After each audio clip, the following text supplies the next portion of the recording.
Tonight on TV5 News, the YMCA is looking for a new place to call home. Where am I to go, and what does that mean for the community? We'll have the details. Plus, the Clarion Public Safety is investigating an alleged rape. I'll have that story, and Amy Judowski will be here with the sports beat, and Jen Devavini will tell us if the beautiful weather is here to stay. It's all ahead on TV5 News as we bring coverage closer to home. This is TV5 News, bringing coverage closer to home. Clarion University Public Safety is investigating an alleged report rape. Good evening, I'm Christy Herman. And I'm Tracy Campbell. Mark Despotakis joins us with more on the story. Mark? Thanks, Tracy. Well, the rape allegedly happened on January 22nd of this year and was reported to Clarion University Public Safety on March 11th. It's also tonight's top story. Take a look.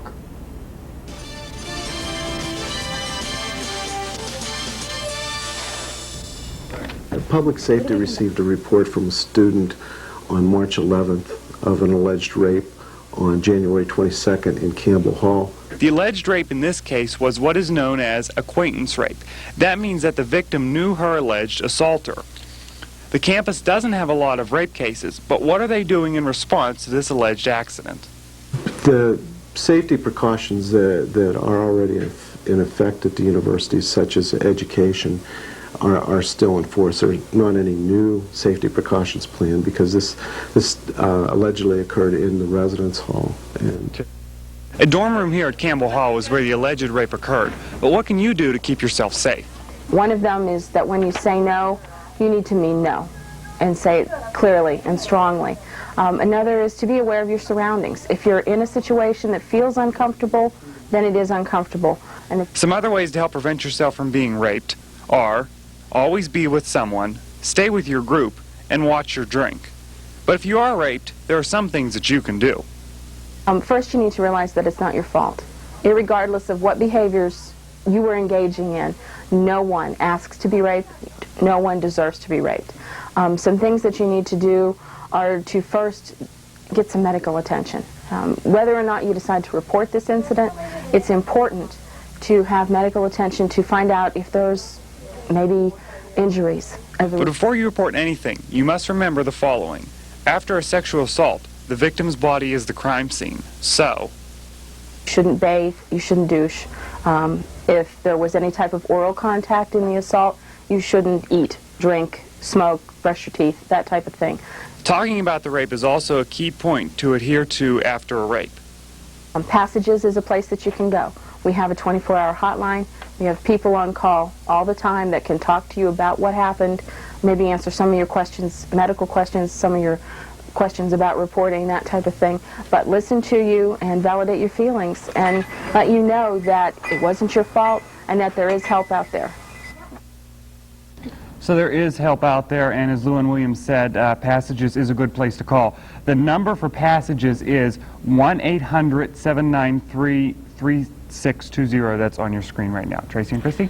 Mark, did the alleged rape have anything to do with the assaults back in January? No, it didn't. University Relations told me that there are two separate incidents because they have identified a suspect in this case and not in the other one. Okay, thanks. Rick Reiner, the executive director of the Oil City YMCA, expressed that they are currently looking for two sites for the new YMCA home. Either of the two sites would be leased to keep costs down while starting the project. The two sites being considered are the former Family Dollar building on 6th Avenue or the former Delta contracting space attached to the Stony Lonesome Furniture on Route 22 near Strattonville. Each site is said to have positive and negative aspects. In the long run, the Family Center is expected to boost membership and raise long-term funding. Clarion County Commissioners gave the go-ahead to a Brookville-based architect to develop a proposal for the costs and terms to conduct studies on the former county jail and courthouse to prioritize routine and special maintenance projects. Preservation Committee members met on March 12th to discuss the reconstruction of the courthouse and that could be done to rectify the problems, including the funding. Long-range plans for the project, including painting, structural and roof repairs, and replacement of the courthouse more than 50-year-old boiler were discussed. Safety Committee members conducted a survey of county employees last month to discuss whether a proposed lunchroom would be appreciated. The result proved that 25 courthouse employees would like to use the facility, while 23 employees would not.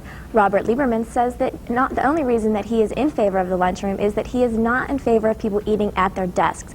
It gives the wrong impression to the taxpayers. Environmental Advisory Committee will not be establishing in Clarion in the near future. The decision came because of the advice of William R. Strong, Township Legal Counsel. Strong says in a letter that he wrote to the township supervisors, in his opinion, EACs is not popular with supporters of such committee members. He also said that township residents also disagree with the advice to not pass an ordinance banning nude dancing. Strong advised township supervisors against establishing an EAC because of liability concerns. Michael Andrew Williams of Rocky Grove was jailed on multiple charges on Tuesday. Police said that the 20-year-old man had illegal sexual contact with a 14-year-old girl on various occasions between November and February. Williams was arraigned before District Justice David Fish on charges of involuntary deviant sexual intercourse, statutory sexual assault, aggravated indecent assault, and corruption of a minor. The Oil City Knights of Columbus are looking for donations for the renovation of its club. The group began a multiple-phase restoration project that hopes to be completed for the celebration of its 100th anniversary. A dinner dance is to be held in the newly repainted and refurnished club in October. The Clarion area Jaycees will hold their annual Easter egg hunt on Saturday, March 27th. The hunt will start around 10 at the Clarion Memorial Park across from the county courthouse. Everyone is invited to attend. Children ages 1 through 10 are encouraged to participate. The Easter Bunny is scheduled to stop and make an appearance. A workshop is being scheduled at the University of Clarion. The activities and events are a variety of women's stories. It is part of the Clarion University's annual Women's Conference. A variety of women will be telling their personal stories about personal experiences, women's health, and more. All included are in the events. The registration fee is $30 for the public and $10 for the students and senior citizens. For more information or for registration, please call 226-2227. A man is up for the death penalty. The details of what he did are up next. And the last of the defendants from the Penn State riots find out what they face. All this and more when TV5 News returns. TV5 News brings coverage closer to home. Easy when you stop in at Fashion Bug, located in the Clarion Mall. Whether you're looking for junior trendy, girls, or fashion for women, they have it all with many different styles. With our newly expanded shoe and accessory department, you're surely to find that special touch to enhance that new outfit. And if you have a fashion question, our experts are here to help. That's Fashion Bug, located in the Clarion Mall, just off Exit 9 of Interstate 80. Open Monday through Saturday, 10 a.m. till 9 p.m. Sunday from noon till 5. So you're telling me the things that are yummy at the Donut Hut. Our menu not only offers a variety of donuts, but many new items such as bagels and English muffins. The Donut Hut also offers a daily lunch special for only $1.95. Stop by on Mondays and receive a small coffee and 2 donuts for 99 cents. Thursdays offer a 10% discount to students. That's the Donut Hut, located on Main Street in Clarion. Open Monday through Saturday, 5 a.m. to 8 p.m., and on Sundays from 5 a.m. to 6 p.m. Tell them that you saw this commercial on TV5 and receive a free donut at the place with donuts and a whole lot more. Welcome back. 4 Reimersburg residents are pleading guilty to disorderly conduct for allegedly helping a wanted man hide from authorities. Martha Goodman, Brenda Goodman, Tina Smith, and Clifton McCannon are all being charged with hindering the apprehension of Gerald D. Goodman, Jr. Goodman was wanted on charges of escaping, resisting arrest, and domestic relations bench warrant. The 4 adults will pay a $300 fine. Each plead guilty to disorderly conduct, and a 90-day jail sentence will be suspended. A Ford City man is looking to obtain signatures on a petition to overturn a law that makes it illegal to hunt on Sundays. Bill Wonderling began the research when he found out that the law was passed more than 200 years ago because landowners who believed in the Sabbath didn't want people hunting in their land. In December of 1998, he began collecting the signatures and has sent over 4,000 petition forms to 250 cities across Pennsylvania. Wonderling says that he has more than 10,000 signatures and another 50,000 that still haven't been delivered to him. In state news today, a 5-alarm fire broke out this morning in Philadelphia's Winston-Tagna section. 3 firefighters were injured, but it is reported that the injuries are minor. The blaze broke out in a 2-story L-shaped warehouse. The fire commissioner says that the fire started in an oven on a metalworking shop and spread upward to the 2nd floor, which is used as a storage bags. Former Pennsylvania Governor Bob Casey is back in a Pittsburgh hospital today. The hospital confirmed today that Casey is a patient there and that he is in fair condition. They would not say whether his health problem is related to an intestinal infection that had him hospitalized earlier. Authorities are trying to get the death penalty for a Bucks County man. The man convicted of first-degree murder, 22-year-old Robert Pezzica, was found guilty on beleaguering 58-year-old Robert Updegrave with a hammer. Pezzica then dismembered the corpse with a hacksaw, and police say that he tossed the dismembered limbs into several trash bins in the region and left the rest of the body in the bathtub.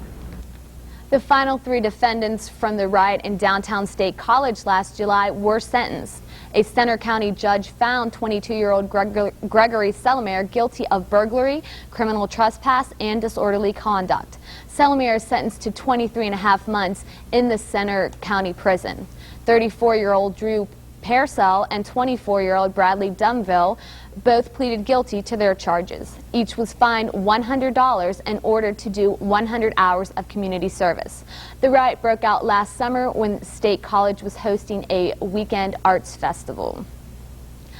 The manager for the Bosco department store in Lancaster is sentenced to 3 days in the county prison. The store repeatedly violated city fire codes and by blocking exits. Manager Jack Zingler is appealing the sentence and a $1,000 fine. In national news, there are at least 3 people still missing and feared dead in the Amtrak crash. Authorities were saying up to 6 people were missing from the Amtrak wreck in Illinois on Monday night. The train derailed when it slammed into a semi-truck loaded with steel. A debate in the U.S. House of Steel producing states is underway. Lawmakers are deciding whether to impose quotas on steel imports from foreign countries. The United Steelworkers of America and the major steel companies see the quota bill as a major way to revive a steel industry that's been struggling against a surge of low-priced imports from foreign countries. President Clinton opposes the bill and is threatening to veto it. In time for St. Patrick's Day, a green vehicle is being displayed. Daimler Chrysler unveiled a non-polluting compact car powered by a fuel cell that converts hydrogen and oxygen into electricity. The car has said it is to go up to about 90 miles an hour and travel 200 miles between refuelings. The only emissions the car produces is a water vapor. Automakers hope to have these clean cars on the market within the next 5 years, and the only drawback is that the hydrogen liquid used is to be stored at extremely cold temperatures, which makes the cars just a little too expensive right now. The usual demonstrations occurred in New York again today at the St. Patrick's Day Parade. It started with its familiar scene of gay and lesbian activists protesting against the decision to exclude them from carrying a flag or banner in the parade. The parade was led by Maureen O'Hare up Fifth Avenue, while 17 demonstrators were arrested on a misdemeanor disorderly conduct charges as they stepped into the street to block the routes. The O.J. Simpson trademark is still being fought again by New Hampshire man. The federal court ruled that Bill Ritchie's has the illegal standing to challenge a trademark. This ruling reverses a decision by the U.S. Patent Office. In 1995, Simpson filed for exclusive rights to trademark his name and market everything from Juice comic books to O.J. musical toys. Ritchie filed the former challenge on a lawsuit that prohibits immoral or scandalous trademarks. Male and female recruits should continue training together, but a special panel is split on splitting up the sexes in the military. A report up for discussion at the House hearing today. The report is expected to spark a debate about the sexes should be separated to cut down on sexual misconduct and harassment. Currently, only the Marine Corps separate male and female recruits in boot camp. Coming up after the break, Jen Bevavino will tell us if we can expect this weather for the rest of the week. She'll have our TV5 weather forecast when we return. And Amy Udadowski will take a look into the world of sports. All this and more when we come back on TV5. TV5 brings news coverage closer home. If you're tired of those boring Saturday nights, then head on down to the Bowl Arena, where we have Rockin' Bowl every Friday from 9:30 to 12:30 and Saturday from 11 to 2. And if bowling's not for you, then head on over to our game room with 8 pool tables and an extensive selection of arcade games. The Bowl Arena is also a fun place for birthdays with bumper bowling for kids and league play for adults. That's the Bowl Arena, located just 1 mile east of Clarion on Route 322. Phone 764-3471. Opens daily at noon. At the Carpet Barn, we love it when people walk all over us because we know our carpet is designed not just for style and color, but to stand up to the toughest traffic.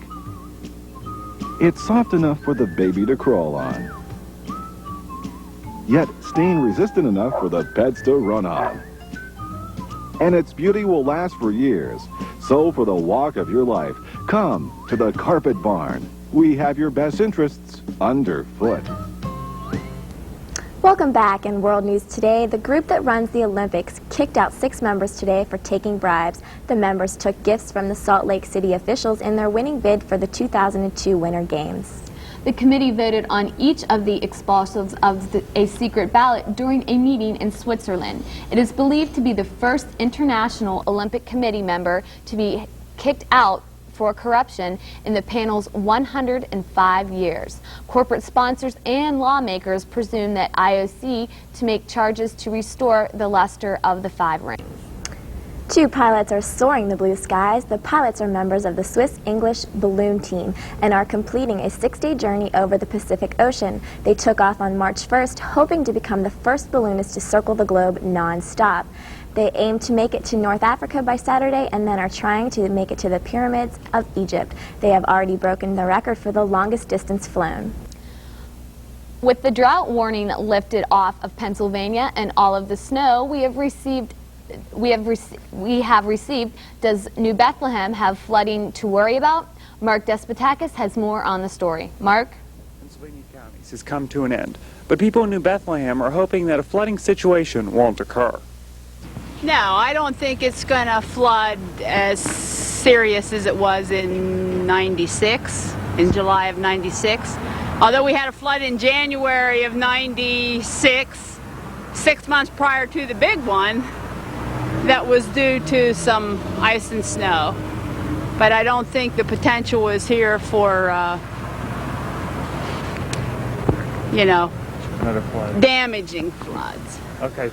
Linda Brocious went through a few floods at the New Bethlehem Sunoco A+ station. According to Brocious, the water reached over halfway up this sign and this building.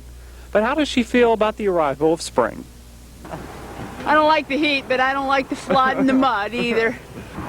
The general consensus in this small town is that flooding will not occur. But what's the official word from the National Weather Service?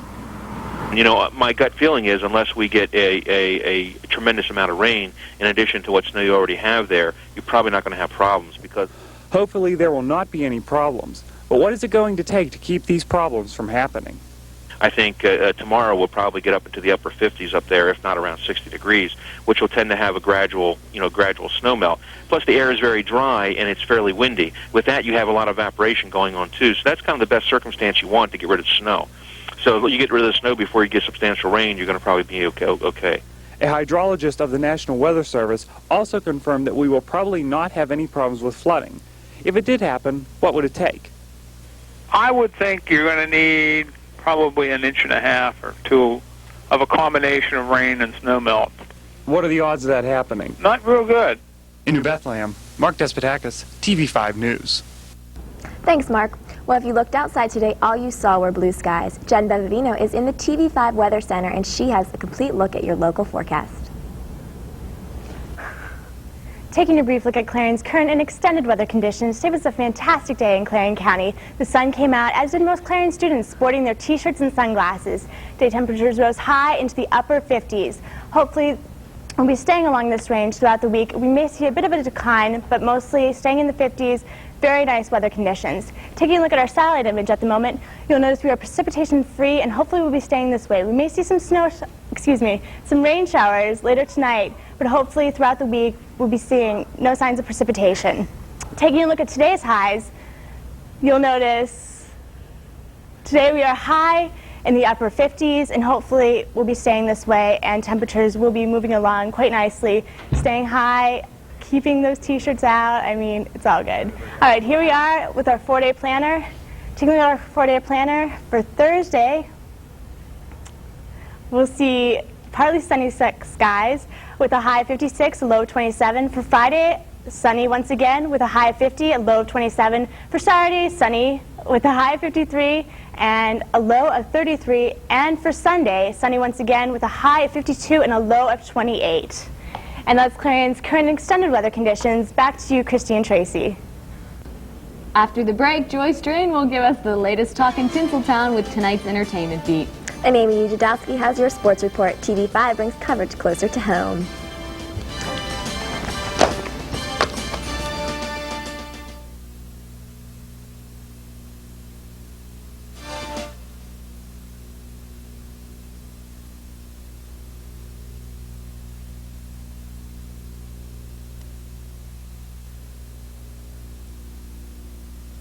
News travels fast. That's why you need the speed and accuracy of a news team that brings coverage closer to home. Every Tuesday and Wednesday night, join TV5 News for Clarion's only live local newscast on television at 8. Tune in for the latest in regional, state, and national news. Plus, with our newspaper exchange partner, the Clarion News, teaming up to bring coverage closer to home every Tuesday and Wednesday at 8 p.m. Clarion's only live local newscast on television at 8 is here on TV5. Welcome back. This is TV5, and I'm Amy Jadowski with the sports news. The Pittsburgh Penguins' 2-2 tie with the Dallas Stars last night came down to the case of should-haves. Coach Kevin Constantine says there were about 7 or 8 times when the Pens could have easily won. Tony Herkek scored midway through the third period to catch Dallas up with Pittsburgh. Jaromir Jagr and Martin Straka each scored in the first 9 minutes to put the Penguins in the 2-0 lead. But the Stars dominated the last 25 minutes, outshooting the Pens 17-2. The Penguins travel to the Ice Palace next to face off against Tampa Bay Lightning.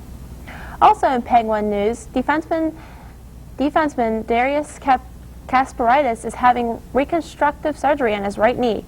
He will miss the rest of the season and fear that he would do further damages if he returns for the playoffs. The Pens also have a new buyer on their tails. Michigan trucker Harvey Gainey will file a reorganization plan in bankruptcy court as early as Friday. Gainey is the owner of Gainey Transportation Services Incorporated of Grand Rapids and has been looking at the Penguins since last fall. The Pirates cut 11 players today, including much of last season's third baseman Aramis Ramirez. With him, top-hitting prospect Chad Hermanson, shortstop Abraham Nunez, Jimmy Anderson, first baseman Ron Wright, and outfielder Emil Brown were all assigned to AAA Nashville. Alex Hernandez was sent to AA Altoona, and Jim Barron, Johan Lopez, Mal Rosario, Jeff Patsky were all shipped back to minor league camp. Pitcher Chris Benson of the Pirates may not have another chance to continue as reliever. Mark Wilkins is still recovering from shoulder surgery, creating the problem of the Pirates needing another right-handed reliever to start the season. Gene Lamont says Benson still has some control problems and rather wait for a future to have him start as starting pitcher. Benson is likely to return to AAA Nashville and make at least 15 starts before the Pirates decide to promote him. Black, gold, and green Pirates? No, those are not the new colors, but like many other major league teams, the Pirates celebrated St. Patrick's Day in fashion. They wore green caps today during their game against the Cincinnati Reds. Also, the bases at McCacken Field in Brenton, Florida were painted green.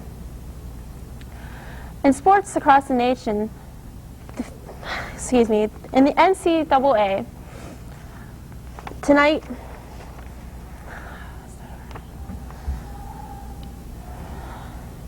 there were now plans for freshmen in the NCAA and eligibility guidelines. U.S. District Court Judge Ronald Buckwater ruled last week the NCAA cannot set a minimum SAT score in determining an athlete's eligibility if the student has the required grade point average. The NCAA tournament has been narrowed down into 16 teams. The matchups for Thursday are number 1 Auburn versus number 4 Ohio State and number 3 St. John's versus number 2 Maryland in the South region. In the West region, number 6 Florida versus number 10 Gonzaga and number 1 UConn versus number 5 Iowa. On tap for Friday is number 1 Michigan State versus number 13 Oklahoma and number 10 Miami, Ohio versus number 3 Kentucky in the Midwest region.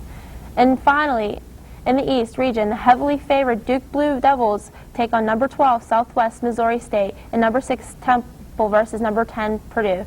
That's all with sports. Now back to Tracy and Christy. Thanks, Amy. Joy Strain is here to tell us the latest buzz in the entertainment world. Joy. Thank you. Welcome to a very green and gossip-filled entertainment beat. The first bit of green is the luck the Oscar nominees need for the upcoming awards.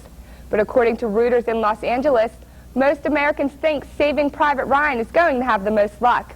Ryan was the overwhelming favorite, leading the poll with 36.7% of the votes for Best Picture.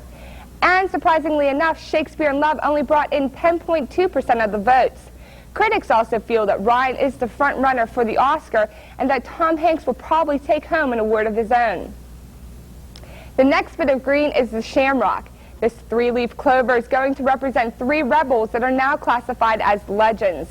Mr. Billy Joel, Mr. Paul McCartney, and Mr. Bruce Springsteen were all inducted into the Rock and Roll Hall of Fame Monday night.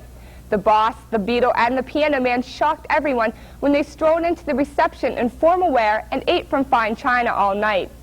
The night ended with McCartney singing Let It Be, and he was accompanied by Lauryn Hill, Eric Clapton, Melissa Etheridge, the Staples, and some others. And finally, a wee bit of gossip about the man himself, St. Patrick. Did you know he wasn't even Irish? Historical sources report that he was born around 373 AD in Scotland or Britain. His real name is believed to be Maewyn Succat. He took on Patrick when he became a priest at the age of 16. The shamrock, otherwise known as a 3-leaf clover, was used by Patrick in Ireland when he went out to spread the Christian word. He used the shamrock as a metaphor to explain the concept of the Trinity. And as we all know, St. Patrick was said to have driven all the snakes out of Ireland because the snake was a pagan symbol. Perhaps this was a figurative tale about how he drove all the pagans out of Ireland. That's all the green gossip I have for this week, but I leave you with an Irish blessing. May your blessings outnumber the shamrocks that grow, and may trouble avoid you wherever you go. For Entertainment Beat, I'm Joy Strain, TV5 News. Thanks, Joy. Now let's check in with Jen Bevavino for one final look at the forecast. Jen? Taking another brief look at tonight and tomorrow's weather. Tonight, increasing clouds, breezy with a chance of showers by early morning with a low in the upper 30s. For Thursday, partly cloudy with a high of 56. Back to you, Christy and Tracy. Thanks, Jen. Thanks to everybody out there for tuning in to tonight's coverage of TV5 News. Tune in on Tuesday with Dave Marsh and Christy DeZort. Thanks. I'm Tracy Campbell. And I'm Christy Herman, and on behalf of Amy Jadowski and Jen Bevavino, good night and have a happy St. Patrick's Day.